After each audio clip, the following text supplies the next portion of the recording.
La quotidienne vous est présentée par Microsoft.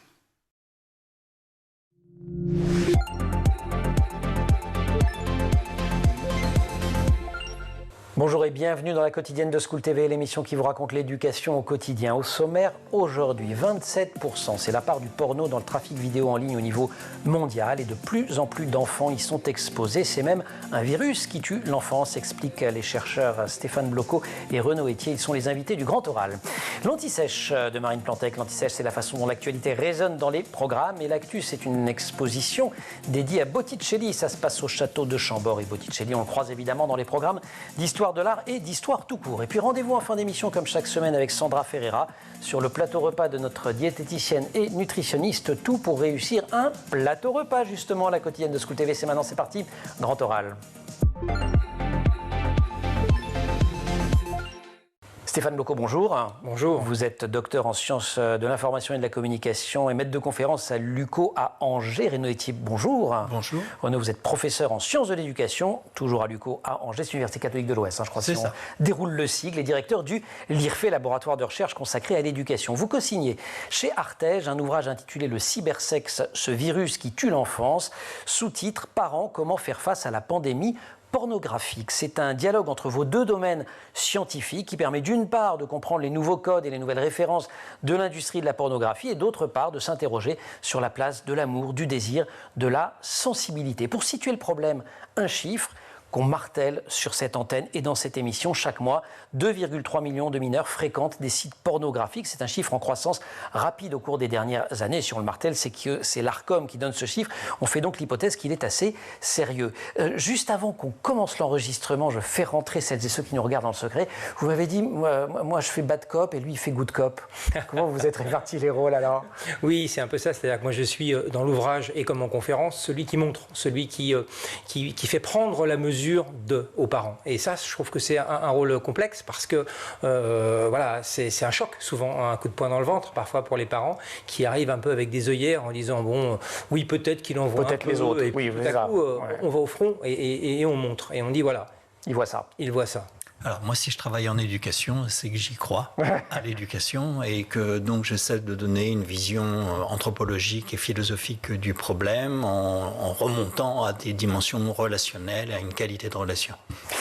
On est passé de l'ère de la pornographie à l'ère de la pornophilie, puis de la pornophilie à la pornographie et de la pornographie à la pornophagie. Est-ce qu'en quelques secondes, on peut retracer cette histoire ?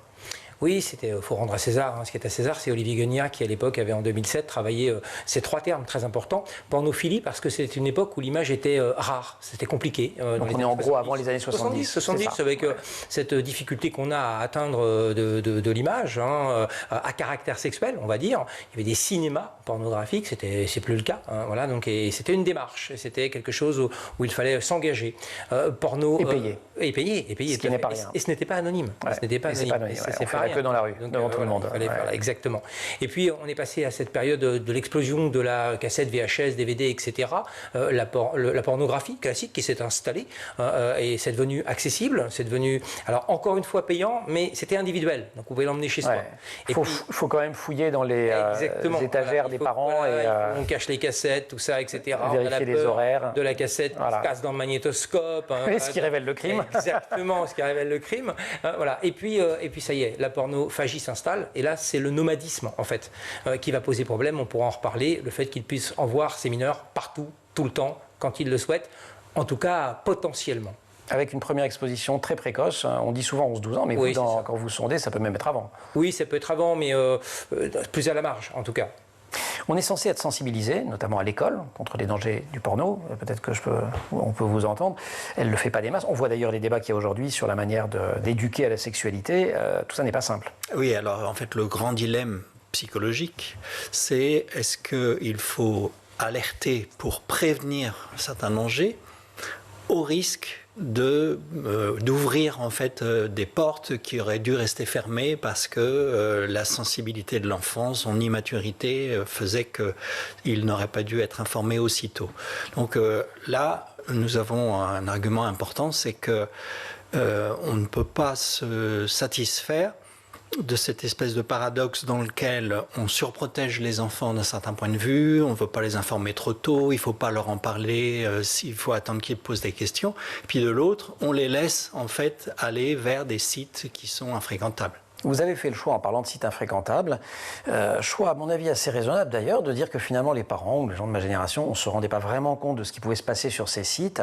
C'est assez atroce, vous faites le choix de montrer, alors vous ne montrez pas vraiment dans le bouquin parce qu'il ne tombe pas sous le coup de la loi, mais enfin vous en montrez assez et vous en racontez assez pour qu'on se rende compte qu'il y a des images de torture, il y a des images de viol et que tout ça n'est pas marginal, il ne faut pas creuser beaucoup pour le trouver.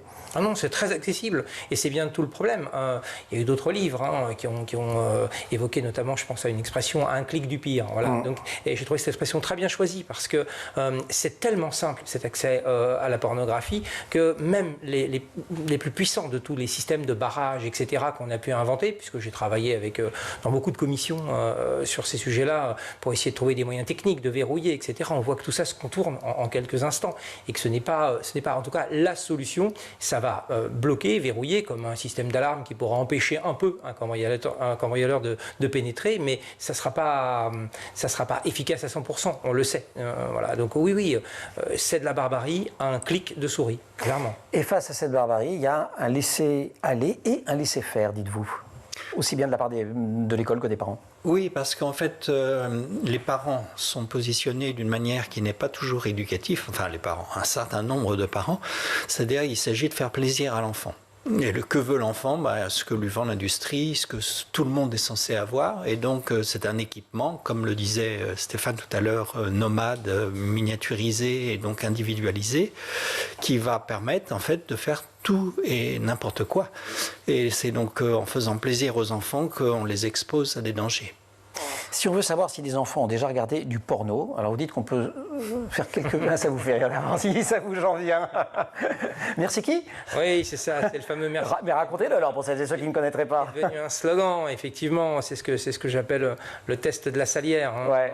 Pendant un repas où vous présentez le sel et avec un petit merci qui et vous verrez comment votre enfant réagit. Alors oui, c'est un slogan, merci qui, en référence au fameux site qui d'ailleurs a fait polémique et a été plusieurs fois condamné, Jackie et Michel, et qui est devenu une culture en fait. Donc nous, ce qu'on essaie de montrer dans le livre avec Renaud, c'est que c'est devenu une véritable culture. Et c'est ça qui est inquiétant en fait. C'est ça. C'est pas la culture. C'est rentrer dans une culture populaire. Bien sûr, on les appelle la génération YouPorn. Vous imaginez, les affublés d'un tel slogan presque, ou d'une telle étiquette. C'est terrifiant. Ouais, Jackie Michel, dont on rappelle que ça a été fondé par un ancien institut quand même, ce qui laisse songeur quand on vous lit. Il n'enseigne plus.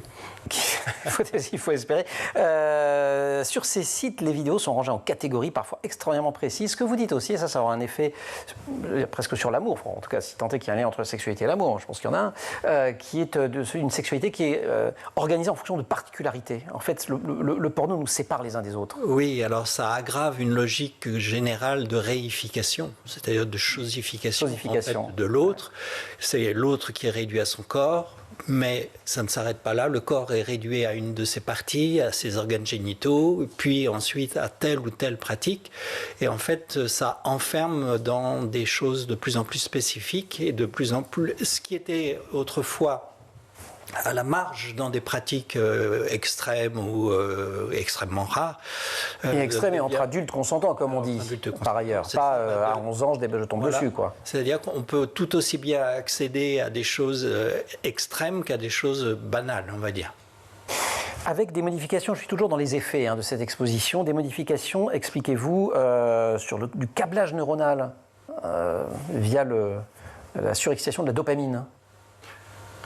Oui, c'est une forme d'excitation et évidemment surjouée parce que comme les jeux vidéo le sont aussi, c'est-à-dire qu'on sait que ça a aujourd'hui une influence sur la chimie du cerveau, qu'on sait que ça va développer dans le e-sport notamment la même forme d'excitation qu'on pourrait avoir quand on va faire une course à pied ou jouer à un sport de raquette.